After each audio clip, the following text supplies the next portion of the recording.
yourself. We are now cooking for our lunch since it's almost lunch already. So join us. See? Mukha pa kami bagong gising.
Let's eat!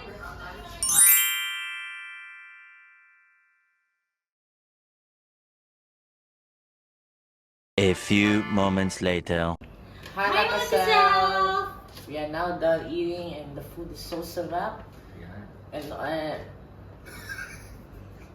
it also is very good. Thank you, Mommy, for teaching me to cook. Are you enjoying to cook the food? Yes. So you can cook for me already? Mm. Okay, so mga kaself, what are you waiting for? Just cook also the simple lunch for your family and I hope you enjoy. And please don't forget to share and Like. subscribe!